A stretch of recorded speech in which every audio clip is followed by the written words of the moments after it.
నమస్కారం, ఆంధ్రప్రభకు స్వాగతం. నేను తేజస్వి. ఈరోజు నాతో పాటు ఉన్న అతిథి స్పెషల్గా ఎవరికి కూడా పరిచయం అవసరం లేదు, ఆవిడ అందరికీ కూడా తెలుసు.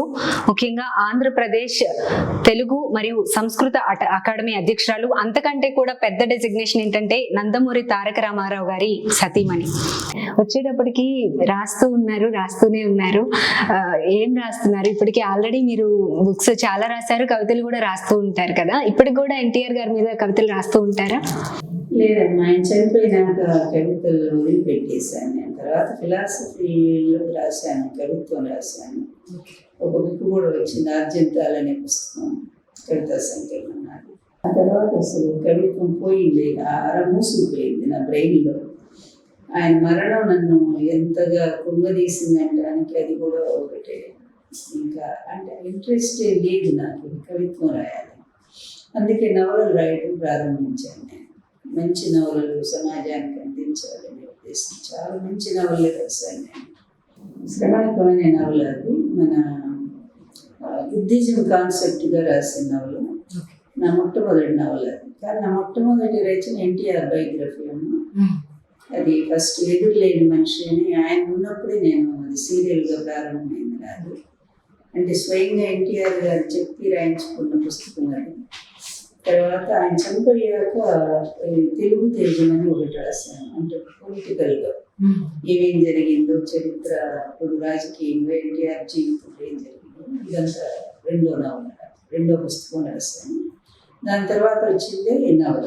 ఇది బుద్ధిజం కాన్సెప్ట్ తీసుకొని మన శ్రవణకం.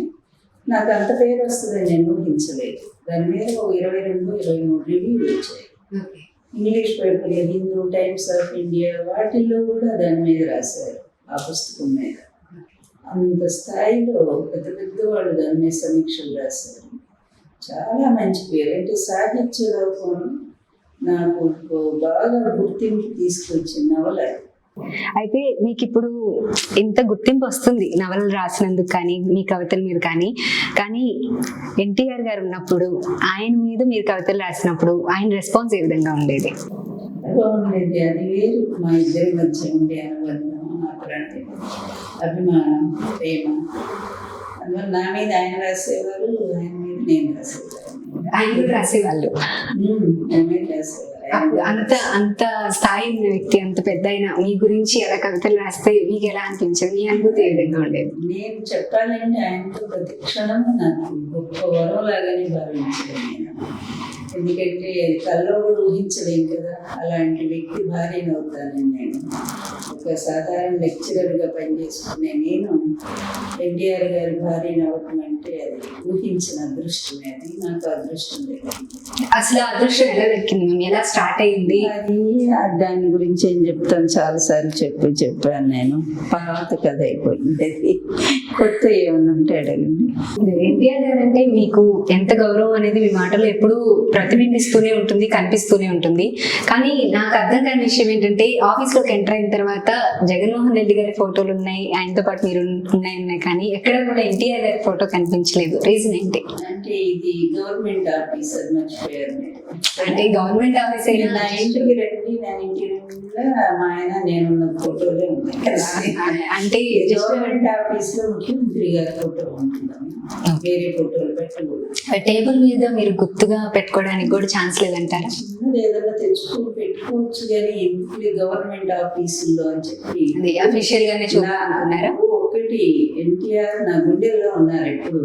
ఆయన ఫోటో ఎదురు ఇక్కడ పెడితే నేను నా ఫోన్లో చూడండి, ఇదెవరు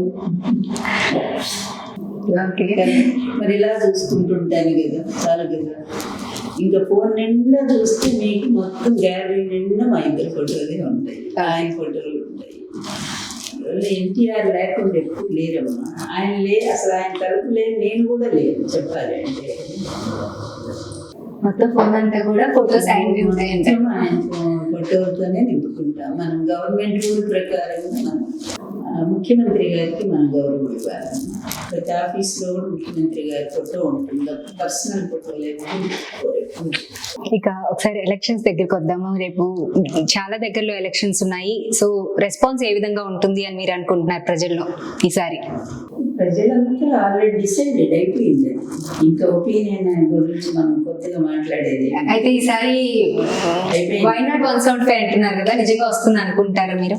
ఇప్పుడు ఆశించడం తప్పు కాదు. ఎన్టీఆర్ గారు కూడా ఆ రోజుల్లో ముందే చెప్పేవారు, ఎలక్షన్స్ ముందే ఈసారి మేము 250 గెలుస్తామన్నారు. 222 గెలిచారు ఆ టైంలో.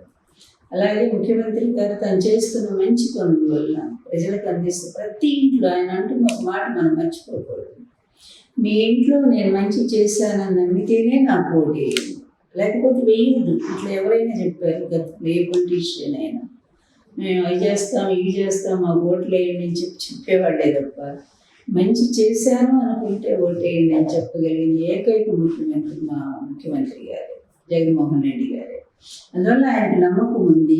దాదాపుగా ప్రతి ఇంట్లో లాభం జరిగింది. ఎన్ని పథకాలు, 1, 2 ఎన్ని అని చెప్పాలి, నాకు మా గుర్తులు అవన్నీ కూడా అన్ని పథకాలు అందించారు.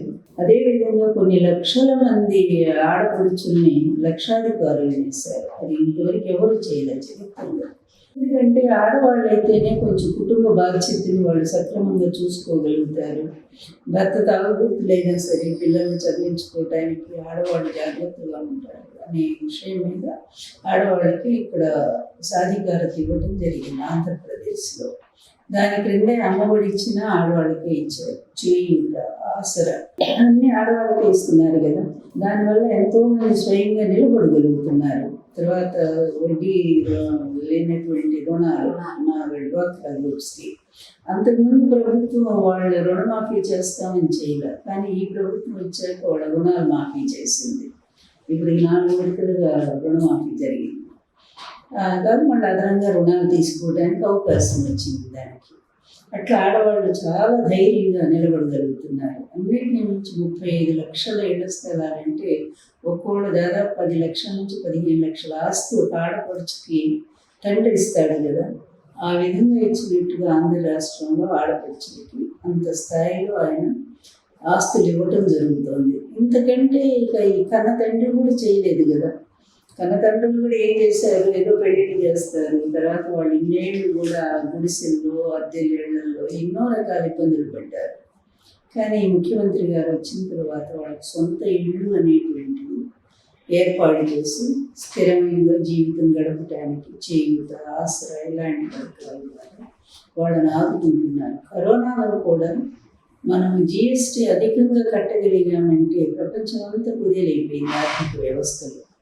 అలాంటి పరిస్థితుల్లో మరి ఆంధ్రప్రదేశ్ నిలబడిందంటే మనుషుల చేతులు డబ్బులాడినాయి అంటే ఈ స్కీముల వల్లే కదా. అందువలన ఎంత కన్న తండ్రి కంటే ఎక్కువగా చూస్తున్నాడు కరోనా టైంలో వాళ్ళని. వాలంటీర్ వ్యవస్థ వచ్చిన తర్వాత ప్రజలు ఎంత హాయిగా ఉన్నారంటే తెల్లవారేసరికి ఇంటికి వచ్చి డబ్బులు ఇస్తారు. మీకు ఏ సర్టిఫికేట్ కావాలన్నా ఊళ్ళోనే మీకు సచివాలయం వెళ్తే అక్కడ మీకు వారం రోజుల్లో క్లియర్గా వాళ్ళు ఇంటికి తెచ్చి మరీ ఇస్తున్నారు. ఇంత సౌకర్యవంతంగా ఎప్పుడు కూడా గత ప్రభుత్వాలు జరగలేదు.